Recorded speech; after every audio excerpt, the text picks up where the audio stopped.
রাষ্ট্র পরিচালনার দায়িত্ব পেলে উত্তরাঞ্চল রক্ষায় পদ্মা ব্যারেজ নির্মাণের ঘোষণা দিয়েছেন বিএনপি চেয়ারম্যান তারেক রহমান। রাজশাহীর মাদ্রাসা মাঠের জনসভায় কৃষকদের জন্য 10,000 টাকা পর্যন্ত কৃষি ঋণ সুদসহ মওকুফেরও অঙ্গীকার করেন তিনি। 12 ফেব্রুয়ারি নির্বাচনে নির্ধারিত হবে দেশ কোন দিকে যাবে উল্লেখ করে তিনি বলেন, ধানের শীষ বিজয়ী হলে ভোটের পর দিন থেকে শুরু হবে জনগণের দিন, বাংলাদেশের অগ্রগতির পথে নতুন যাত্রা। বিশৃঙ্খলার মাধ্যমে কেউ নির্বাচনী পরিবেশ বানচালের চেষ্টা করলে অন্তর্বর্তী সরকারকে কঠোর হাতে তা দমনের আহ্বান জানান বিএনপি চেয়ারম্যান। রাজশাহী থেকে মোহাম্মদ মনিরুজ্জামান এর ক্যামেরায় বিস্তারিত জানাচ্ছেন আমাদের বিশেষ প্রতিনিধি মইনুল হাসান।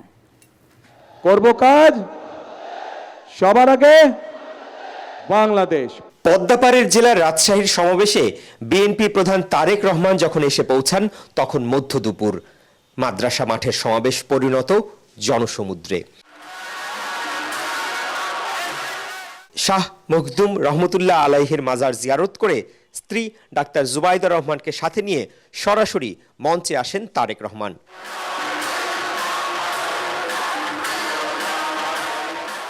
ধানের শীষ আর তারেক রহমানের জয়ধ্বনিতে তখন মুখরিত সমাবেশ প্রাঙ্গণ।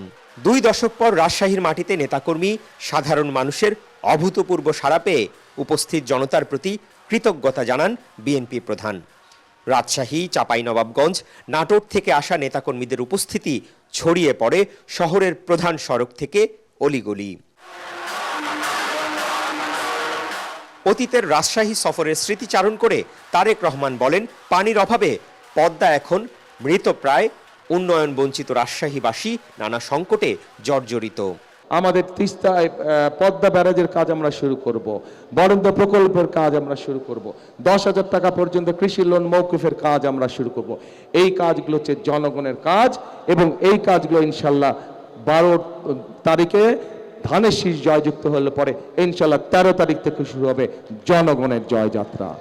মাইক্রোফোন হাতে মঞ্চের নানা প্রান্ত ঘুরে ঘুরে বক্তব্য রাখতে গিয়ে তারেক রহমান বলেন, অতীতে ফ্যাসিবাদী সরকার উন্নয়নের নামে দুর্নীতি, লুটপাট, দুঃশাসনের মাধ্যমে দেশকে ধ্বংসের দ্বার প্রান্তে নিয়ে গেছে। তিনি বলেন, 12 ফেব্রুয়ারি নির্বাচনে নির্ধারিত হবে বাংলাদেশের ভবিষ্যৎ। আমাদেরকে সিদ্ধান্ত নিতে হবে যে আমরা আগামী দিন দেশকে কোন দিকে পরিচালিত করব। দেশকে আমরা গণতন্ত্রের দিকে পরিচালিত করব নাকি দেশ অন্য কোনো দিকে চলে যাবে। নির্বাচন বানচালের নানা ষড়যন্ত্র হচ্ছে অভিযোগ করে তিনি কেউ বিশৃঙ্খলা সৃষ্টির চেষ্টা করলে তা দমনে অন্তর্বর্তী সরকারকে কঠোর হওয়ার আহ্বান জানান। আমরা ঝগড়া ফ্যাসাদ বিবাদের মধ্যে যেতে চাই না এবং যেতে চাই না বলেই আজ আমি এখানে দাঁড়িয়ে কারো কোনো সমালোচনা করছি না। কিন্তু কোথাও যদি কোনো অনাকাঙ্ক্ষিত কোনো ঘটনা ঘটে থাকে সঠিক তদন্ত করার জন্য আমরা সহযোগিতা করব, সাহায্য করব, কিন্তু অবশ্যই ঘটনার সঠিক তদন্ত হতে হবে। সঠিক তদন্ত অনুযায়ী দেশের আইন অনুযায়ী বিচার হতে হবে। 3 জেলার বিএনপি প্রার্থীদের পরিচয় করিয়ে দিয়ে দেশবাসীর কাছে ধানের শীষে ভোট দেওয়ার আহ্বান জানান তারেক রহমান। জনগণ যদি 12 তারিখে সজাগ থাকে, জনগণ যদি 12 তারিখে সতর্ক থাকে, 13 তারিখ থেকে শুরু হবে জনগণের দিন ইনশাআল্লাহ। পরে নওগাঁর সমাবেশের উদ্দেশ্যে যাত্রা করেন বিএনপি চেয়ারম্যান।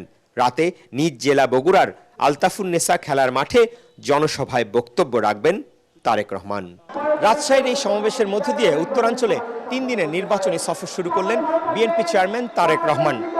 নেতাকর্মীরা বলছেন, তারেক রহমান দেশে ফেরার পর তাকে নিয়ে সাধারণ মানুষের সহ সমগ্র দেশবাসীর যে উৎসাহ উদ্দীপনা সৃষ্টি হয়েছে, তার উত্তরাঞ্চলের এই সফর এই বিভাগের 39টি সংসদীয় আসনে বিএনপিকে বিপুল বিজয় অর্জন করতে নিয়ামক ভূমিকা পালন করবে। মইনুল হাসান, এটিএন বাংলা, রাজশাহী।